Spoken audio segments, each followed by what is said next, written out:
manok ni San Pedro, nga ugis ang balahi mo. Ang manok ni San Pedro, postahi kay sigurado.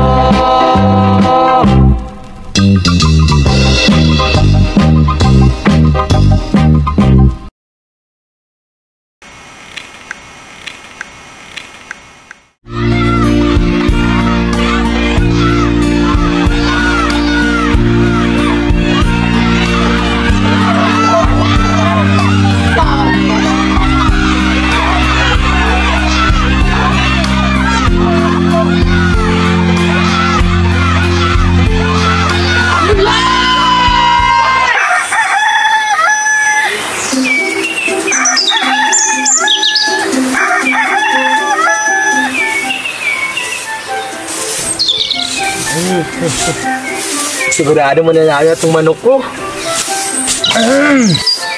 Kamusta ang umaga mo, Celine? Mabuti naman, Kulas. Salamat at naalala mo pa akong kamustahin. Celine naman. Bakit naman ganyan ang sagot mo sa akin? Sapagkat sa pagmulat pa lang ng mga mata mo, una mo nang hinihimas at kinukumusta yung manok mo. Tila mas mahal mo pa yata yung talisay mo kaysa sa akin eh. Ano ka ba naman? Wala nang mas mahalaga sa buhay na ito kundi ang asawa. Siya nga ba? Ngunit sa tuwing nakikita kitang hinihimas yung tinali mo, minsan ako maigit at magselos. Ngunit Celine, kaya ako na naman inalaga ng mga tinaling ito ay para sa atin din. Sila magbibigay sa atin ng grasya. Grasya ba o disgrasya? Gaya ng karaniwang nangyayari. Huwag mo sana akong kabilang nakaraan. Oo nga, nagpatalo ako noong nakarang araw. Sapagkat noon ay hindi ko pa alam ang tamang paghimas ng manok. Ngayon, siguradong mananalo na tayo. Alam ko na ang mga bagong sistema. Nung nakarang linggo, nung natalo ang talisay mo, hindi mo pa ba alam ang bagong sistema? Ay, disgrasya lamang. Pero makinig ka ha. Kagabi, nanaginip ako. Hinahabol daw ako ng puting kalabaw. Puting kalabaw, Celine! Kaya ano kung puti? So ba talaga malaman? Ano nga? Sabihin mo na! Oh, sige, ito ha. Ang pilak ay puti. Sa makatuwid, ang ibig sabihin ay mayroong pilak. At hinahabol ako nito. Hinahabol ako ng pilak. Ng kwarta. Kulas, wala nang kwartang pila. Mayroon pa. Nakabakon lang. Kung bibigyan mo ako ng 2 piso, siguradong magkakakwarta tayo. Kulas, Ano hindi ka naman? ba nagagana sa mga panaginip mong yan? Nung nakaraang linggo, nanaginip ka, nakahas ng numero 8. Ang pinta kasi noon ay nataon sa 8 ng Pebrero. Sabi mo mananalo ka. Pero anong nangyari? Natakbo ka ng 6 na piso. Oo nga, naiintindihan ko naman. Ngayon kasi, hindi lamang panaginip ang batayan ko. Pinag-aralan ko mabuti ang kaliskis at ang tenga ng manok. Sigurado magkakakwarta na tayo ngayon. Kulas, ganyan-ganyan din ang sinabi mo sa akin nung nakaraang linggo tungkol sa manok mong talisain. Anong nangyari? Ayun na nga. Yung manok natin, naging pakang na manok. Sinabi na nga disgrasya lamang yun eh. Sige na, dali na. Bigyan mo ako ng pera. Kung natalo pa ako dito, hindi na rin ako magsasabong. Sige na, Selly. Totoong-totoo. Sige na, susunod na ako. Dali na. May katakot ako sa talo. Pag ako naman, kahiyahiya naman. Sige na, Selly. Hindi mo na. O bueno, sa bagay, taga-tago lamang ako ng pera. Pero wag mo ko sisisihin kung maubos ang kaunting pinagbilhan ng palay natin. Oh, Selly, salamat.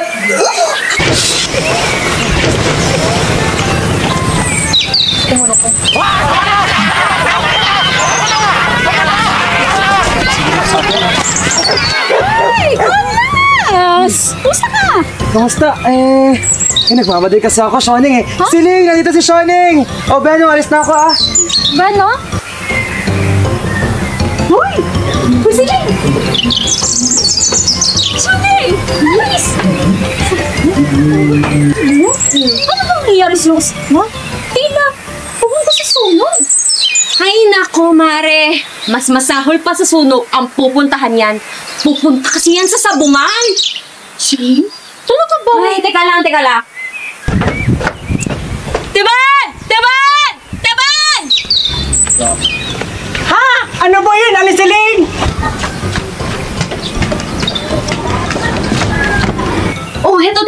piso, pumunta na naman ang amo mo sa sabungan. Madali, ipusta mo, baka mahuli ka pa. Hoy, ipusta mo 5 piso? Ano ba naman ito, Celine? Ikaw man ba'y naging subungera na rin? Si Shuning naman, hindi ako subungera ha. Pero sa tuwing magsasabong si Kulas, pumupusta rin ako. Hindi ka subungera, ngunit pumupusta ka lamang sa sabong. Sige, ano pang pinagsasabi mo? Ay, naku, Shuning, halika rito at ipaliliwanag ko sa'yo. Pero, huwag mong sabihin kanino man, ha? Oo, huwag ka mag-alala sa akin. Alam mo, Shuning, ako'y pumupusta sa sabungan para hindi kami matalo. Ha? Pumupusta ka lamang sa sabong upang huwag kayong matalo? Siling, pinaglalaroan mo yata ako. Hindi. Alam mo namang marami na kami nauubos na kwarta sa sabong, Nicolas. Yan siya, pinipigilan ko na yan. Pero, nagkakagalit lang kami. Natatakot ako na darating ang araw. Sa pag-ubos ng kwarto namin, magdidildil na lang kami ng asin. Nag-isip ako ng paraan. Na sa tuwing, pupusta si Kulas. Pupusta rin ako gamit si Teban. May isang buwan na. Sandali. Saan nakatay na?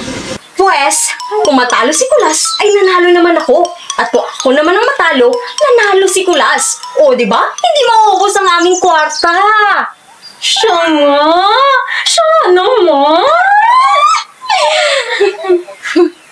Naku! Nagsusulta ba na Rachel? Sumasakit ang ulo ko dyan, Mari. Sukat ka ba namang pumili ng bahay? Tapat pa talaga sa buwan? Ano ako pumili ng bahay na to? Ang gusto kong bahay sa tabi ng simbahan. Pero si Kulas, gusto niyang bahay sa tabi ng sabungan. Siya nga, naparito ako upang ipabalito sa'yo na tumating na ang rasyon na sabon sa tindahan niya ng Kikay. Halina, bakit tayo ubusan? Nanalo tayo! Alisiling! Nanalo tayo! Alisiling! Nanalo tayo! Ano na pala si Teban? Tumatakbo! Mabuti, Teban. Oh, madali ka sa kusina. Baka maabutan rin Kulas at malaman ang halaga natin ginagawa. Oh, bueno. Halika na sa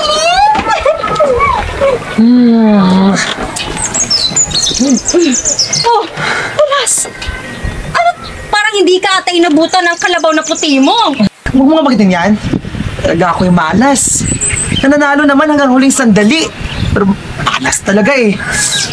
Yan ang mahirap sa sugal. Walang ibang pinanghahawakan, kundi ang swerte. Buwisit talaga yung sabong na yan. Sinusumpa ko yung sabong na yan. Hindi na ako magsasabong. Ay. Sana'y magkatotoo nga yung sinasabi mo, Kulas. Hayaan mo, Selling. Hindi na ako magsasabong. Pinapangako ko yan.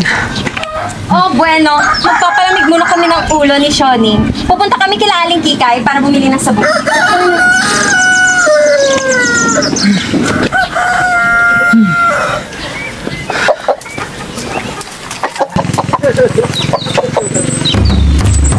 Hoy! Kulas! Hoy, Kulas! Kumusta? Ay, Castor! Oh! Kamusta? Hoy! Castor! Ay, lagi na lang talagang natatalo sa sabong na to. Talagang ako'y malas. Bakit naman? Kanig ka. Na maglaban ang mga manok namin sa sabong, na magsagupaan, lumandog yung manok ko. Lundag na yung manok ko. Pinain yung kalaban. Sabay pa sila lumipad. Palagi naman natatamaan yung kalaban, ngunit namurtahan. Tumihaya yung kalaban, nauna tumihaya. Ngunit alam mo ba kung saan magkapang yung manok ko? Uson! Sa tari ng kalaban, napakamalas talaga. Ban, talagang ayaw ko na ng sabong na yan. Eh, hindi pa naman maraming natatalo sa'yo. Ano bang hindi marami? Halos tutong mga alaw yung natitipa at nakakain namin eh. Hindi pa rin katwiran na tumigil ka na sa pagsasabong. Ano bang hindi? Sapagkat, kung hindi ka na magsasabong, ay hindi mo na mababawi ang iyong perang pinusta. Hindi, Castor. Hindi mo kasi naiintindihan eh. Alam mo ba, tama talaga si Siling. Swerte-swerte lang yan. At hindi ako maswerte. Anong swerte-swerte? Eh, hindi yan totoo. Tingnan mo ako, Kulas.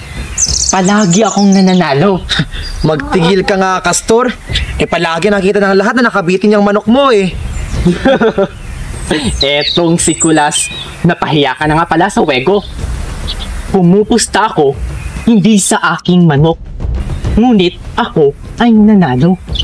Ha?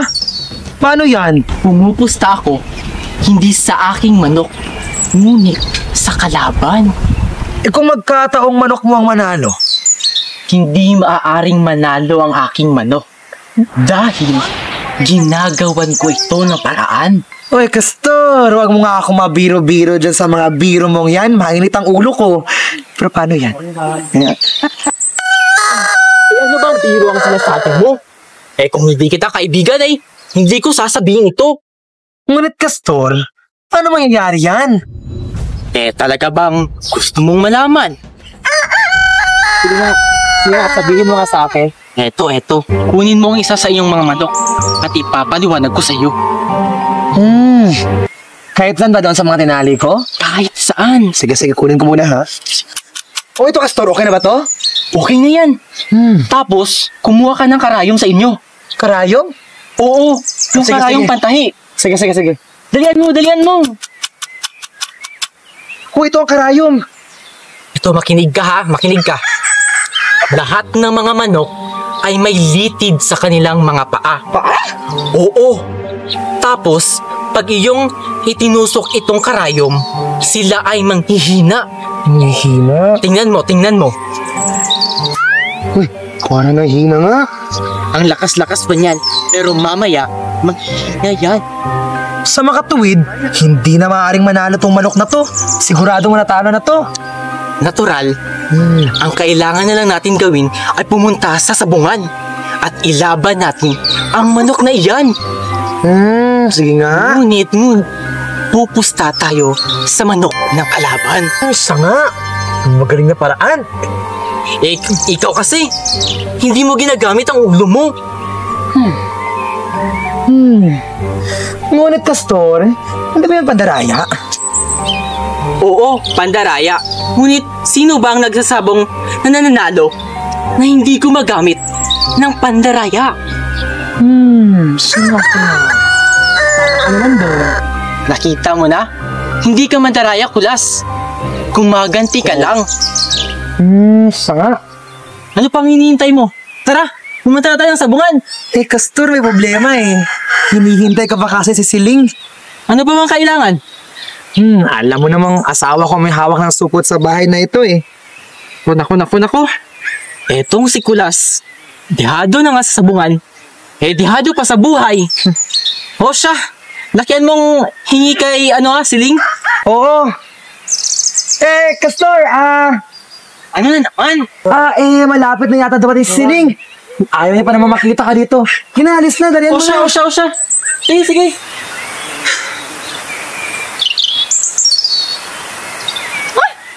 Ano ba yun, Kulas? Akala ko sinusumpa mo na ang sabungan.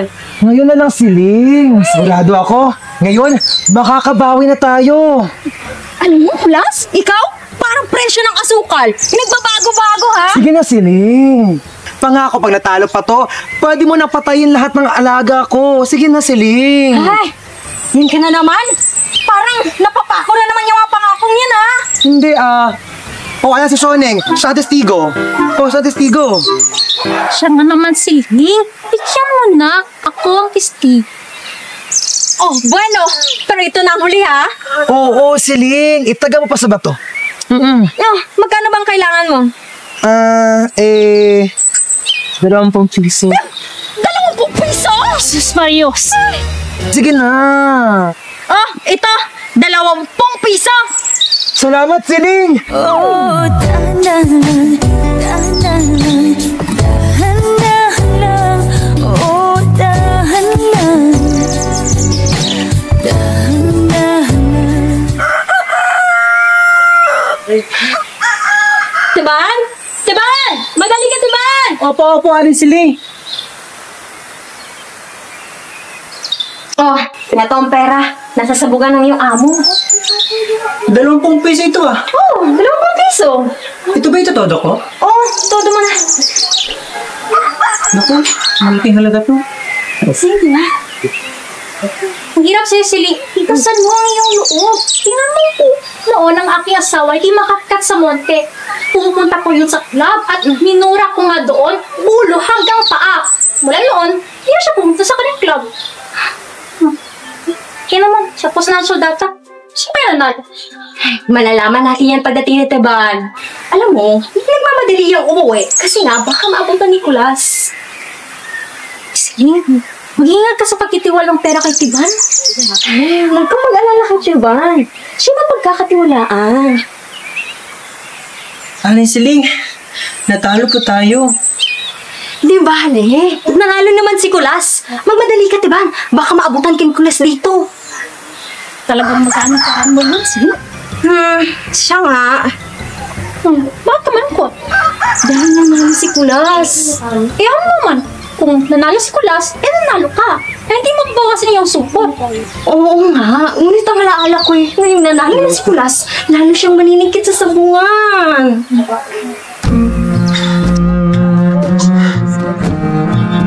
Siling, napakamalas ko talaga. Hindi na ako magsasabong. Ha? Ano ka mo? Ikaw bumisit ang sabong. Hindi na ako magsasabong kailanman. Ngunit Kulas, hindi ba't nanalo ka? Hindi. Natalo ako.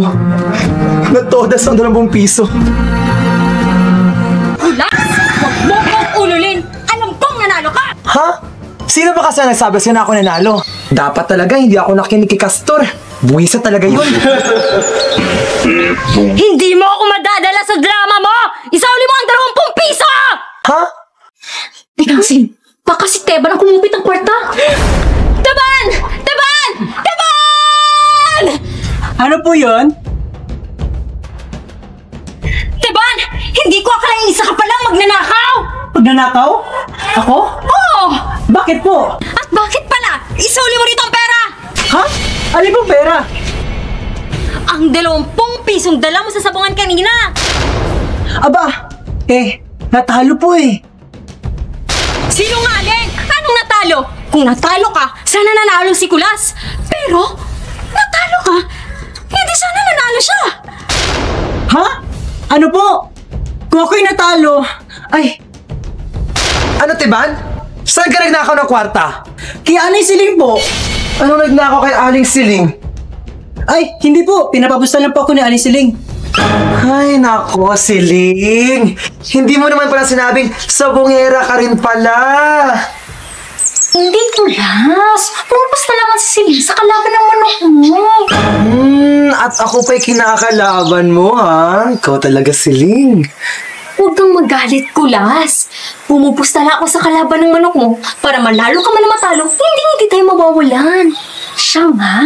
At kahit naman kung matalo, mayroon naman din. Teka muna. Ang liwanagin natin ay ang 20 piso. Diba?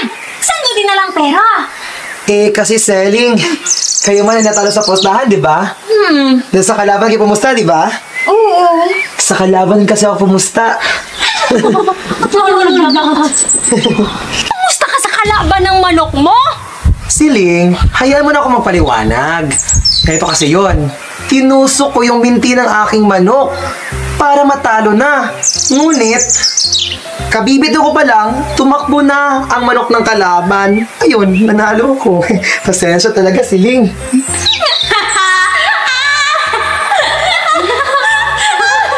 Teban, ihanda mo pala yun, ha? At hiramin mo ang kasirola ni Ate Nena. Opo.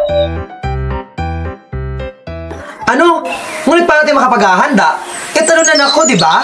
Di bale. Ibig kong ipagdiwang ang huling paalam mo sa sabungan. Huling paalam? Oo, sapagkat ikaw ay nanumpa at nangako. May 6 pa tayong naiwan na manok sa kulungan. 3 doon ang aadobohin ko at 3 naman ang sasabawan ko.